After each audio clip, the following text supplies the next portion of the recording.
been a blessing in every way. Sometimes slightly chaotic, but we feel like we live great in chaos, and we just try to take a hold of the moment. But it's been phenomenal, and blessing to be in this chair and have the opportunity to lead this program.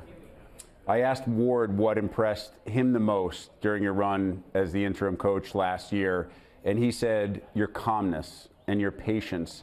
How were you able to stay as calm as you, at least on the exterior, look to everybody that was watching? I mean, I think when you have the faith in your players, your program, the coaches, everybody behind you, and how you prepared, it puts you in a great position mentally.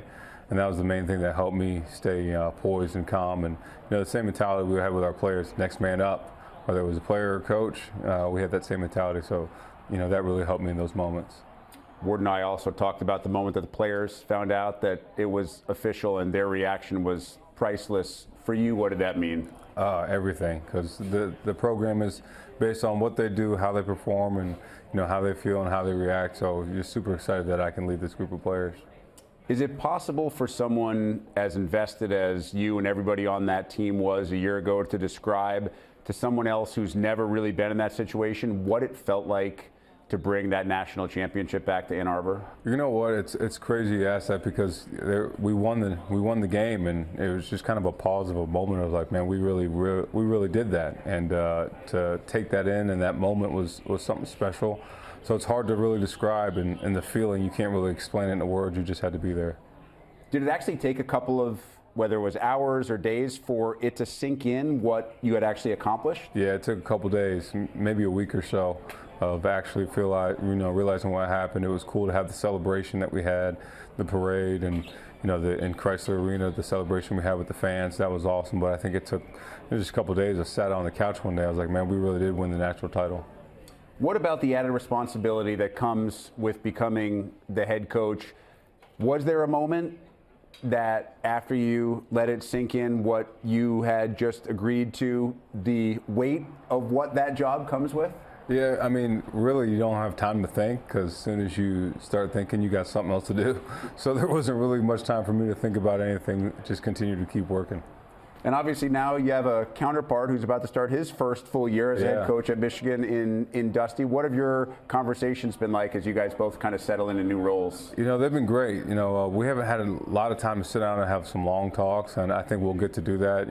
I'll for sure pick his brain on things he's done, and I'm sure he'll try to pick up my brain on things I've experienced here. So excited to get to know him even more. And I know you're starting your first go as the full-time head coach, but you've been around this program for a while. How do you think the addition of the 4 new West Coast schools will affect the way the Michigan football program operates? Yeah, I mean, super excited about all those programs coming in. It's only going to make us, we want to be the strongest conference in the country. I think those additions of those teams is really going to help us. And for us, we're going to be us and do what we've done in the past and try to continue those traditions on what we've done at Michigan. Thoughts on future road trips to places like the Rose Bowl as conference road games? Yeah, super excited about that. We go to Washington this year and heard it's one of the best atmospheres in college football, so super excited about that. What's a summer like for you? June, recruiting, lots of recruiting, and July, hopefully I'll get some time to spend at my house with my family and my 2 daughters, and super excited about that. As you finished up spring ball, obviously the focus becomes recruiting and then fall camp as well.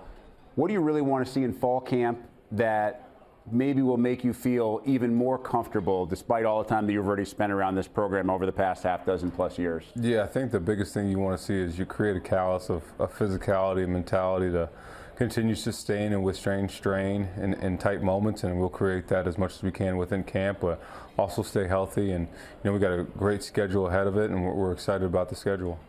Obviously, say goodbye to some phenomenal players who had been in Ann Arbor for a long time.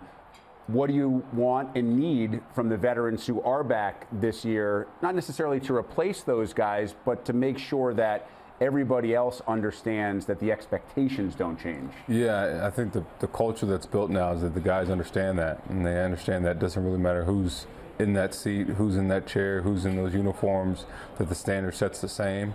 And when you wear the block M, you wear it with pride, and you go attack it, try to go win championships. So that's what we're going to go try to do. And we know there's a process to it, and we got to keep attacking that process. So I know the hat may be different for you. Does it fit the same? Does it feel the same wearing a different hat? You know what? It's pretty cool to wear this hat, and it's the skinny M, and a tradition I wanted to carry along. You know, that Coach did, and obviously Bo did, and it feels different, understanding and knowing the position that you're in, but excited to be able to wear it. It looks good on you. Thank you, appreciate it. All right, Sherrone, we appreciate the time. Thank you very much. Thank you for having me.